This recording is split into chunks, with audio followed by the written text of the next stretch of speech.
Hi guys, my name is Crystal and welcome back to my channel. So today I'm going to be doing a general reading for the sign of Aquarius. All right, it is 3:37 p.m. as I'm starting this reading. So the numbers 33 and 7, all right, are significant. Okay, you could also be seeing the angel number 232 as well as 323 and also 1212. Okay, so I'm going to look into your past energy first, and then we're going to go into what's coming towards you. All right. So I did take some notes. All right. I did like a full pre-channel. All right. So right now the moon is in Aquarius. So we did just have the Capricorn new moon. And now the moon is in Aqua. My son, he's 3 years old and he thinks he's so slick. I know, I just heard him walking down the steps. Hold on.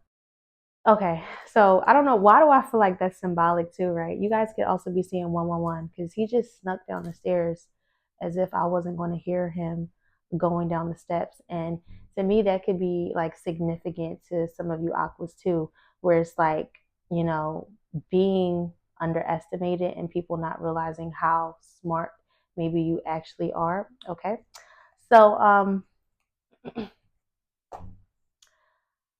I do feel like this reading is going to touch on like themes around sovereignty, independence, and spiritual clarity, and also collective illusions. Okay, and so like I said, right now the moon is in Aquarius, and then thinking about where Saturn is in Pisces. Okay, so it's almost like seeing through collective illusions, right? Realizing what's propaganda. There could also be the energy of like revisiting the past, revisiting your childhood, right? So for myself, I'm actually in Aquarius moon. I started listening to Eminem before I started doing this reading. He's also in Aquarius moon. I was listening into cleaning out my closet. And I can definitely say that when it comes to myself and the relationship of that with my mother, it is very much the relationship that you would expect an Aquarius moon to have with their parents, right? So one of the lines that he says in cleaning out my closet, my whole life I was made to believe I was sick when I wasn't. So there's this energy of people who misunderstand Aquariuses, when it's like Aquarius is really just the misunderstood genius, right? And there could be the energy of like, projection basically turning you into the villain, right? So it's almost like where, I could be talking to an Aquarius who could have maybe felt like you were misunderstood so much, and everything that was projected onto you, you internalized and you became everything that people said that you were, right? So when people talk about Aquarius as being cold and Aquarius as being detached, right? It's almost like you appear that way, right? But you aren't necessarily that way. It's just that Aquariuses aren't for the bullshit. Aquariuses can see the truth in the situation. And if you're a person who is stuck in an illusion, then Aquarian energy could be, cold, or it could seem detached to you. But really, I would say that Aquarius energy is more precise than anything. And so, also, another synchronicity. So, I'm from Philadelphia. So, right now, I believe ice is in my city. And I'm only using that like symbolically, metaphorically, right? In the fact of thinking about Aquarius, thinking about, different systems, right? Us seeing the issues of humanity, and also like that energy of control versus rebellion, which makes me think of the Uranus versus Saturn axis. Okay. So it's almost like, I guess you can say, boundaries between the individual and the system. Okay. So, I want to get a card from my Kundalini deck. I just looked, when I looked over, it was probably 4:41 when I went to go pick up the deck. So you could be seeing the angel number 441, 144, or 414. All all right? Something around your north node is also significant, okay? And I know some people, you know, I feel like there's a lot of misinformation when it comes to the north nodes, right? And right as I was saying that, we have Kundalini activation, okay, at the bottom of the deck. So for me, I look at the nodes almost like your north node is symbolic to your higher self, and your south node is symbolic to your lower self. Okay, so I could be talking to an Aquarius who is going through an activation. Wow. So behind Kundalini, we have root chakra, and then after that, we have dark nights of the ego.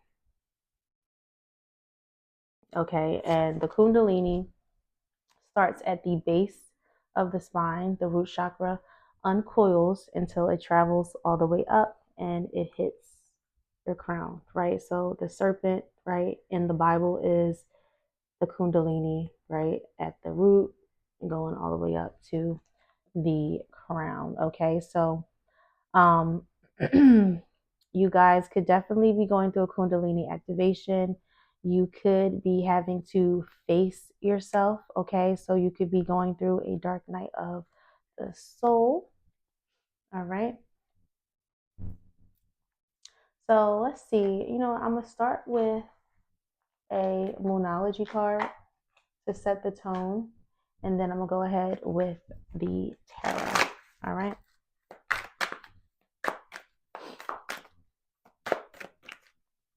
And then, so I listened to Eminem's Cleaning Out My Closet, and then the next song that came on right after that is I Am. I don't even know if that's the name of the song. The song where he's like, I am whatever you say I am. I think the song might just be I Am, right? Which is very symbolic and synchronistic to the Kundalini as well, okay? All right, so Aquarius, let's get a moonology, and then I'm going to go ahead and I'm going to jump right into the tarot. So look what we have: shadow work, and then at the bottom of the deck we have transformation. Okay, so definitely heavy shadow work. Okay, you're going through a transformation, you're going through a rebirth. All right. Sorting through illusions to arrive, you know, at clarity. Okay. So the angel number 711 could also be significant as well. 711 for me is the manifestation of God. God for me is just a frequency. Okay. God is love. God is truth. God is clarity and awareness. Okay. God is what I would call our higher selves. All right. So let's jump into the tarot. At the bottom of the deck, we have the Queen of Swords with the High Priestess. Okay, so increasing your discernment. Behind that, we have the Ten of Pentacles with the Ace of Swords with the Hangman. So increasing your discernment. Okay, arriving at truth. All right, there could be something around like generational curses or generational barriers that you had to see the truth about. All right, with the Ace of Swords and the Hangman. All right, let's see what was going on for Aquarius in the past. Okay, so we have Justice coming out.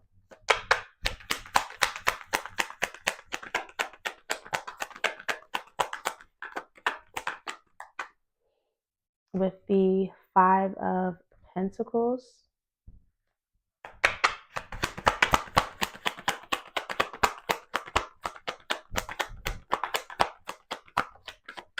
With the, Seven of Cups. And at the bottom of the deck, we have the Seven of Swords, which is Moon in Aquarius.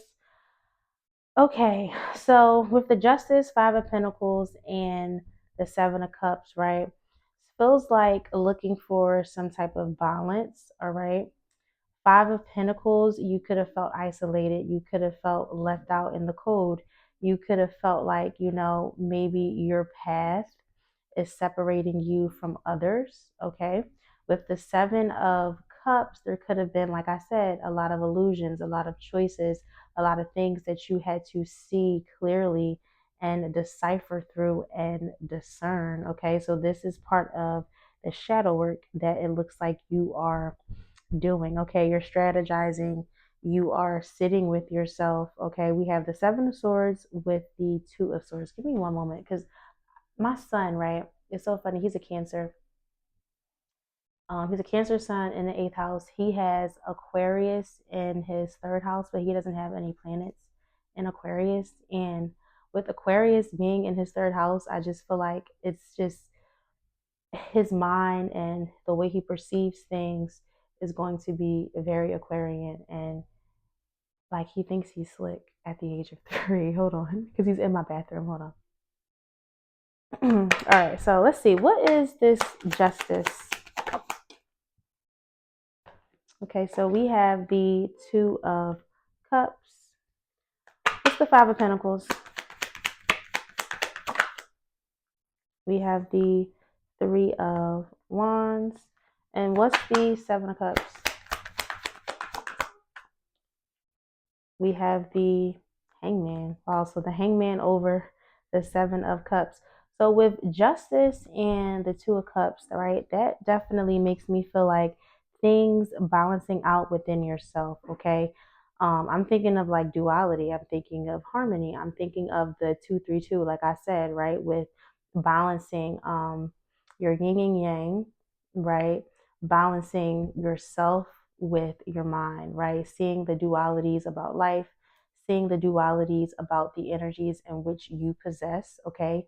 Your masculine and your feminine energies, learning how to balance those two, all right? And learning how to maybe even like surrender, right? So, this Seven of Cups with this Hangman could also be the energy of like spiritual surrender, right? And the Seven of Cups, it gives me the energy of the seven deadly sins, right?